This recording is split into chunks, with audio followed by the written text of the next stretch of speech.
Boom! Down goes Muhammad Ali. February 10th, 1962. Professional boxer Muhammad Ali was knocked down for the first time in his life by Sonny Banks.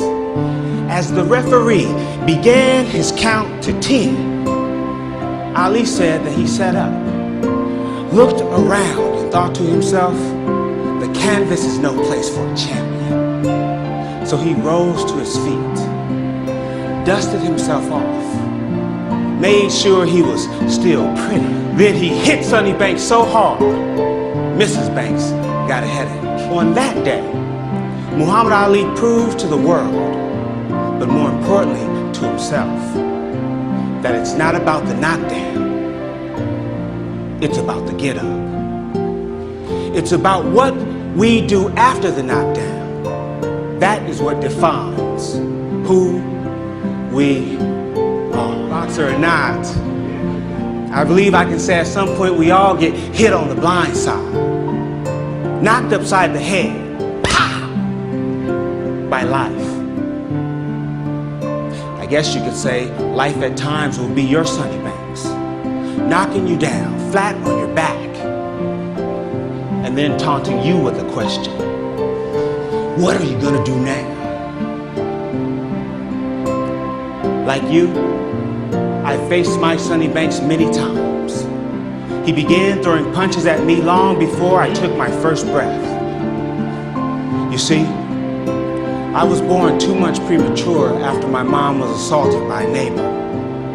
I remained in the hospital for months, my family unsure when I'd be allowed to go home.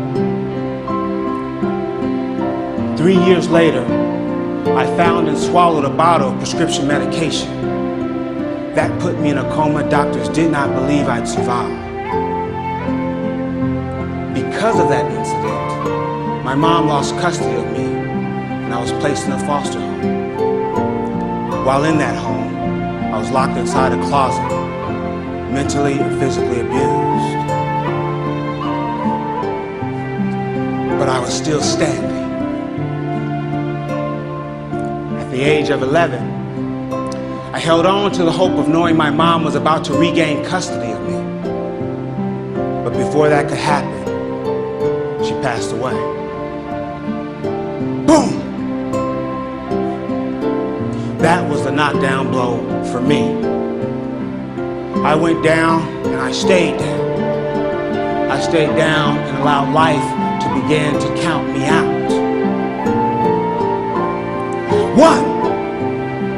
I gave up and started feeling sorry for myself. 2. I surrounded myself with all of the wrong people. 3, 4. Their bad habits quickly became my bad habits. 5, 6. At the age of 19, I was sentenced to 15 years in prison. 7, 8. Ashamed of the person I had allowed myself to become, I finally began to plead for help. 9. A prison counselor named Charles Lyles saw something in me that I didn't know was there, and he says this: young man, this doesn't have to be your life. You are capable of doing great things. Before walking away, he looked at me and said, I believe in you. That was the first time I had ever heard those words. That's when I got up. I got up by repeating his words to myself over and over again. Someone believes in you. You can do great things. Soon, his words became my words, and I began to believe in myself. I got up by refusing to continue feeling sorry for myself. I got up by looking for the lesson behind the knockdown. I got up by focusing on my future instead of my past. Now And I'm sure you're all thinking, I bet after he got up, his Sonny Banks left him alone and he's lived happily ever after. As my children would say, not. We all know life doesn't work that way. My Sonny Banks continues to follow me around, trying to knock me back down. And you know what? Sometimes he succeeds. But I get up, I brush myself off, and move forward.